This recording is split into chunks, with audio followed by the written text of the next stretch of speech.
Tell me a little bit about this. Hold on a second. Several months ago, Postal Service came in and said they're going to close the post office. And you basically told everyone in the community it's not closing. Tell me about what it took to get this thing where it is today, and how long has the post office been here? Well, the post office has actually been here since 1968. And when I found out that we were going to close it down, want to close down, I got in touch with Kevin Brady and some of our officials from Washington. And I think Kevin Brady had a lot to do with keeping this thing going. And they got me basically in charge of the post office we have now. So basically just kept it open under private name, but still able to keep it going for the people of the community. Right. How important is this post office, this community?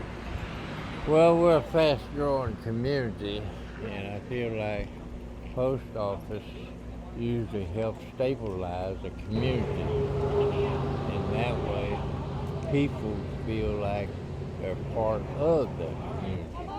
It's kind of like No, I've got people in the way. I've got everyone standing in front of me. Immediate. Hang on, come back down a little bit again. Grangerland, that represents all the people. And people around here talking about they've been living here a long time and so forth like that. How long have you been out here? Our family came here in 1907. I've been here since 33. And 63, I tried to get us a post office out here, but they said no. In 68, we did get one. And we had it in the grocery store. And this thing kept moving on. I added on the building this way, and we put the post office down here. So, I mean, you've got a lot of people coming in. The closest post office, if this was closed down, where would the closest post office be? Oh, they'd either have to go to Conroe, Duquesne, or Splendora. Yes, 9, 10, 11 miles. And as you know, here in this community, we have grades 1 to 12, and over 5,000 students in this area. And you look at the number of people. Wait for you to cut. In this area, too. My understanding, 5-mile radius of 15,000 plus people. I do. I'm not for sure what the figure is on that. Yeah, basically, you're part of the original Granger. Tell me what started Grangerland. What brought all these people to this community? Tell me a little about the history. Well, the dream was my grandfather, Dr. Granger. But then my father built the first grocery store here, service station, a cafe.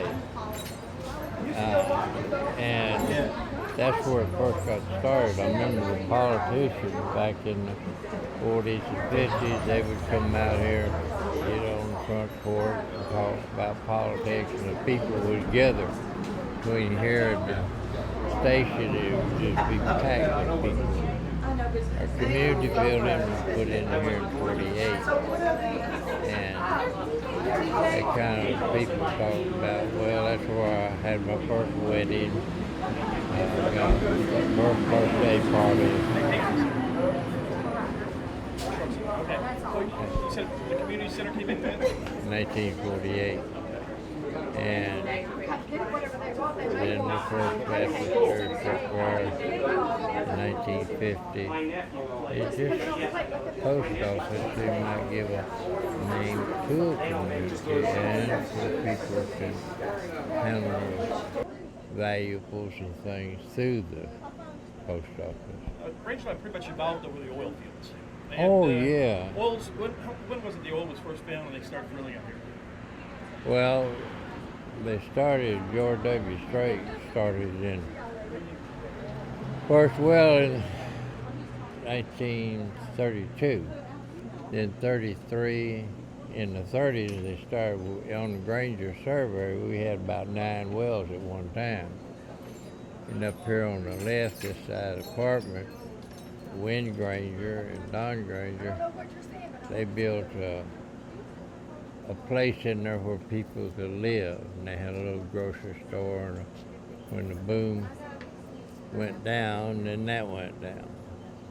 But the first school built out here in 1924, and I got a picture of the one in 1928. The school still stands.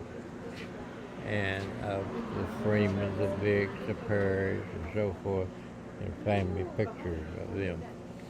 63, they built the first elementary up here. Then it started growing.